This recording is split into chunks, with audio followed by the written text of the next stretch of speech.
Ce bulletin se termine. Merci de l'avoir suivi. Excellente journée à vous.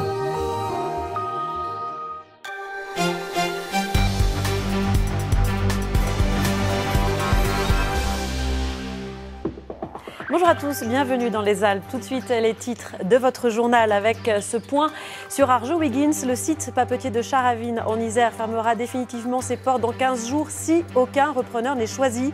Un groupe suisse est intéressé, mais il manque des financements. Une réunion de la dernière chance est prévue demain au ministère de l'économie. Une réunion publique est prévue ce soir à Charavine.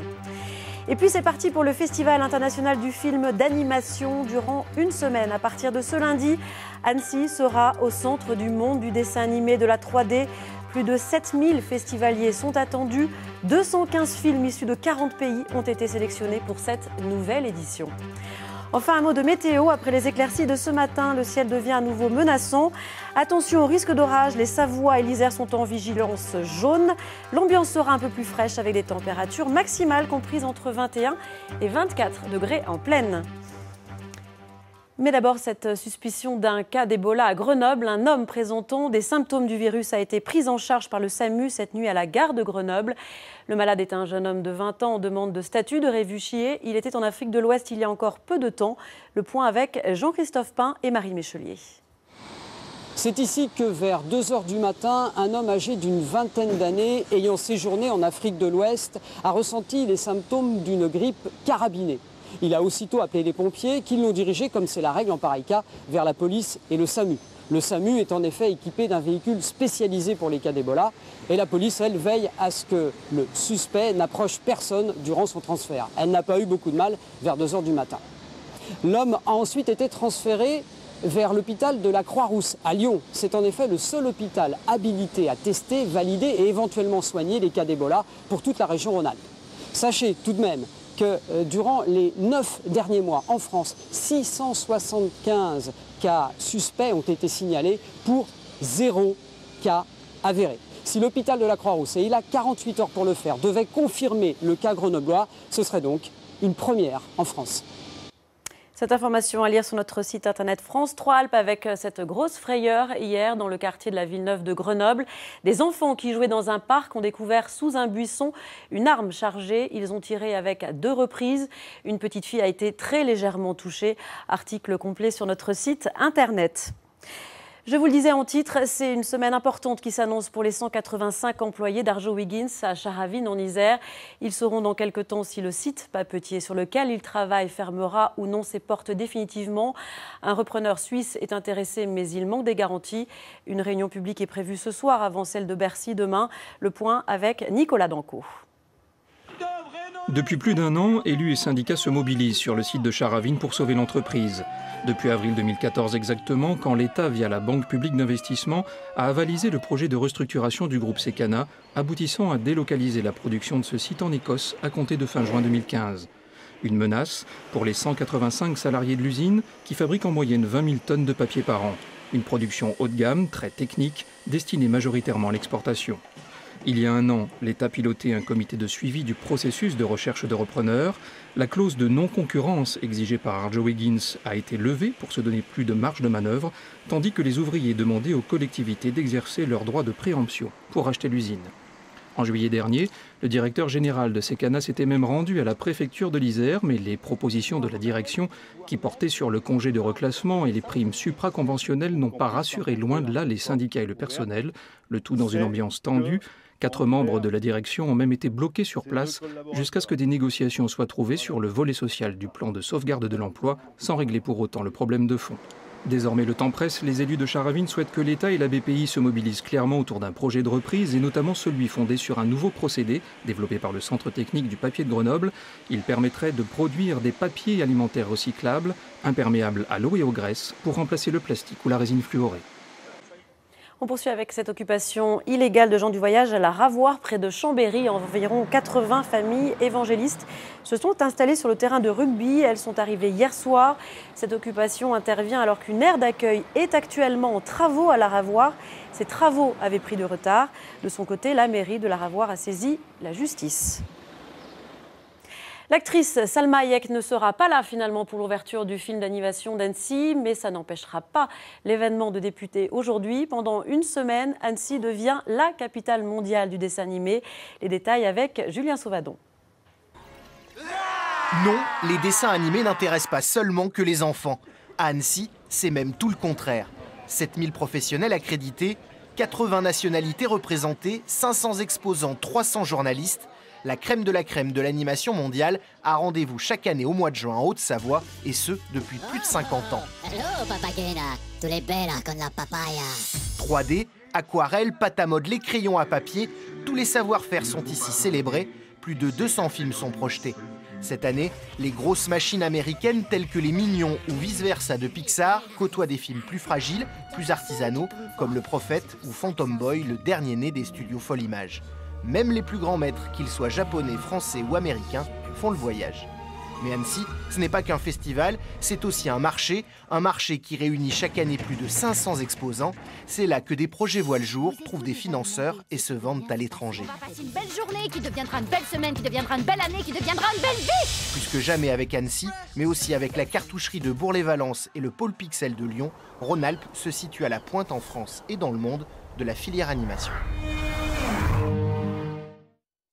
Et comme chaque lundi, nous retrouvons notre chronique Alpes Express avec vous, Fabrice Légard, bonjour. Bonjour Pauline. Et elle a vu un compte à rebours qui a commencé à Turin. Oui, Paolina, car nous sommes exactement à J-7 de la visite du pape à Turin.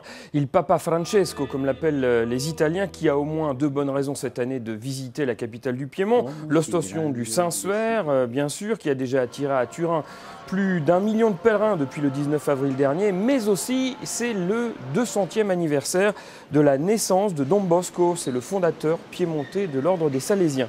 Alors, depuis aujourd'hui, c'est le branle-bas de combat dans les rues du centre-ville. De nombreuses rues et avenues sont coupées à la circulation autour du Palais Royal pour permettre d'amener les matériaux nécessaires à la construction du gigantesque hôtel sur lequel le pape célébrera la messe dimanche prochain. Un dimanche qui promet donc d'être surpeuplé mais aussi blindé à Turin. Les 600 agents de la police municipale sont bien sûr sur le pied de guerre, sans compter les nombreux poliziotti ou carabinieri. Alors direction la Suisse à présent, où les amoureux du chien Saint-Bernard auront bientôt leur Disneyland. Oui, alors il ne s'appellera pas Disney, mais Barryland. Effectivement, le nom de la fondation Barry qui veut créer autour de la race de chiens célèbre une promotion toujours plus importante. Il y avait déjà un musée du Saint-Bernard dans le Valais, mais la fondation veut lui adjoindre des attractions, des jeux, des spectacles aussi, et même, Suisse oblige, un petit train à crémaillère pour se déplacer dans le futur parc. Mais les vraies vedettes, vous les voyez à l'écran, ce sont toujours les 33 chiens que compte la fondation et la vingtaine de chiots qui naissent chaque année depuis 10 ans sur les hauteurs du Valais entre Suisse et Italie. Alors des Saint-Bernard justement, il en faudrait certainement des armées pour porter secours aux milliers de naufragés des boat people de Méditerranée. Chaque jour, vous le savez, il en arrive par centaines dans le sud italien, mais c'est toute l'Italie qui est maintenant submergée par le flot des migrants, à l'image de nos voisins de la petite vallée d'Aoste. Voyez ce reportage, image Cédric Picot et montage Lisa Bouchot. La vallée d'Aoste entre le cœur et la peur. Face aux images relayées quasi quotidiennement par les médias de ces centaines de réfugiés débarqués à l'autre bout de l'Italie, nul doute que le cœur de l'énorme majorité des 135 000 habitants de la vallée chavire. Pourtant, derrière les hauts murs du palais de la région autonome, cette fameuse peur de l'autre qui fait recette en ce moment dans les votes des partis extrémistes de l'Europe entière a trouvé une forme d'expression. Grâce à un porte-parole inattendu, le président de la région lui-même qui a dit non à toute nouvelle arrivée de réfugiés dans sa vallée. Je n'ai pas dit je ne veux pas, je ne peux pas. Le pouvoir, c'est différent de devoir ou de ne pas vouloir. Mais tous les autres présidents de régions italiennes peuvent dire la même chose, non? S'ils n'ont pas de place, évidemment, chacun se réserve de répondre selon les nécessités. Notre région a un pourcentage, le même pourcentage par rapport à la population de la Lombardie et du Veneto. Eh bien, la déclaration, nous sommes restés comme ça. Et notre président, c'est aussi le préfet. Et alors, la déclaration, c'est très grave. Bien sûr, c'est un problème qui est européen, pas seulement italien, mais chacun doit faire sa part. Une part de la vallée d'Aoste, pour l'heure toujours bloquée à 62 réfugiés, loin des 79 supplémentaires assignés par le gouvernement romain à la petite vallée francophone. Pensionnaires du centre Caritas du Secours catholique d'Aoste, Sékou et Moussou n'ont pas vraiment suivi la polémique politique et médiatique qui a succédé à la déclaration du président de leur région d'accueil. En attente de leur statut de réfugiés, cela fait 10 mois qu'ils sont partis du Mali en quête d'un avenir meilleur en Europe via l'Algérie et la Libye, pris au piège dans Tripoli. Là où on était logé, il dit maintenant, vous voyez, maintenant la situation est grave. Il y a des fusillades partout, il y a des missiles, des roquettes qui lancent partout. En ce moment, toutes les frontières aussi s'étaient fermées. Même si quand tu dis que tu vas retourner dans ton pays, tu ne peux pas retourner, ils vont te prendre et te mettre en prison. Je parle italien, je parle français. Ce sont tous des jeunes hommes de 20 à 30 ans avec leurs rêves, leurs espoirs, leurs douleurs aussi, et qui attendent de retrouver une foi en l'avenir. Pour autant, ils ne créent pas vraiment de problèmes ici, en Vallée d'Aoste.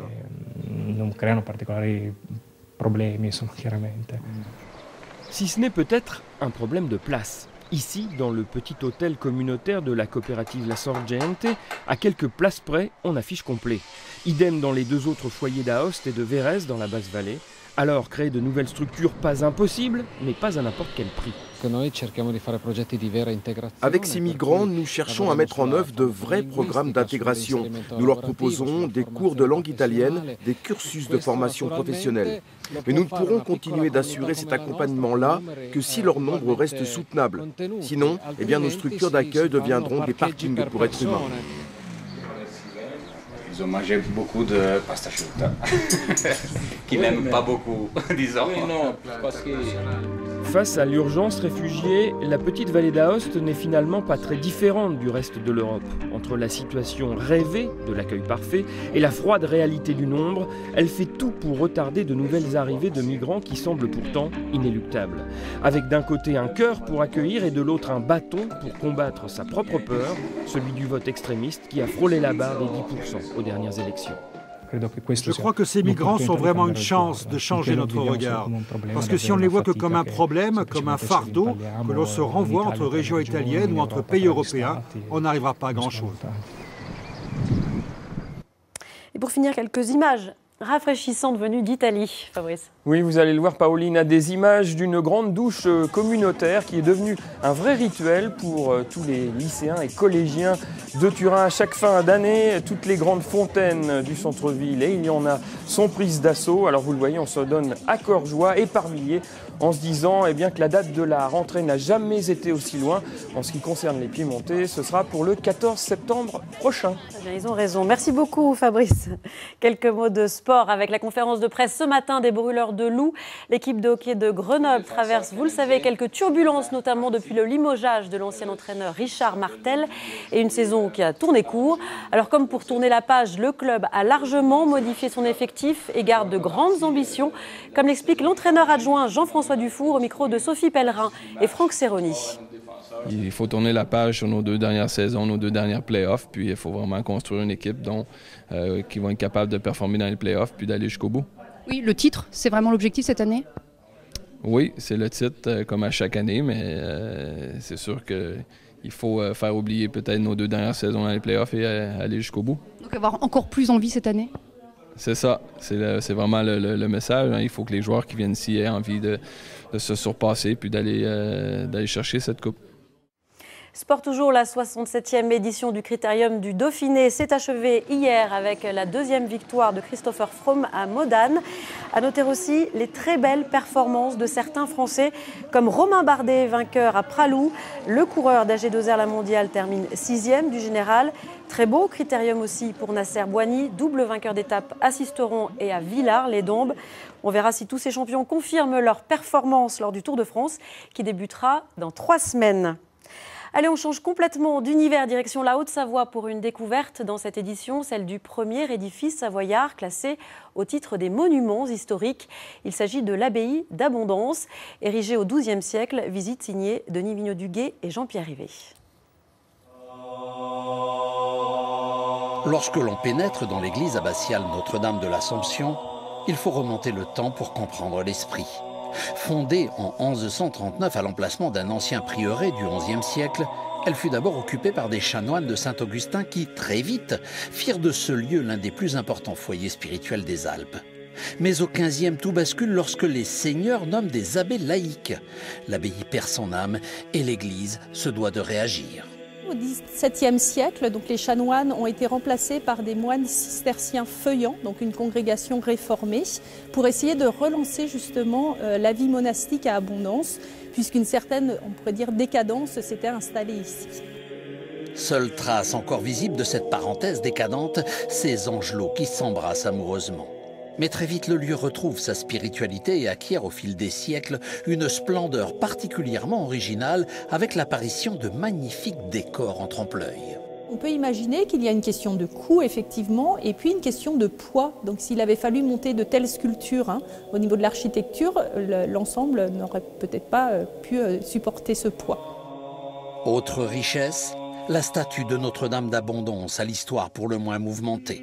Volée en 1980, elle est finalement retrouvée en Belgique et reprend sa place originelle fin 2009. Une absence de près de 30 ans, un véritable traumatisme pour les paroissiens. Un traumatisme pour la population locale et pour le prêtre de l'époque, puisque Notre-Dame d'Abondance est un symbole. L'église est dédiée ici à Notre-Dame et elle était emmenée en procession dans le village autrefois, notamment pour les fêtes du 15 août.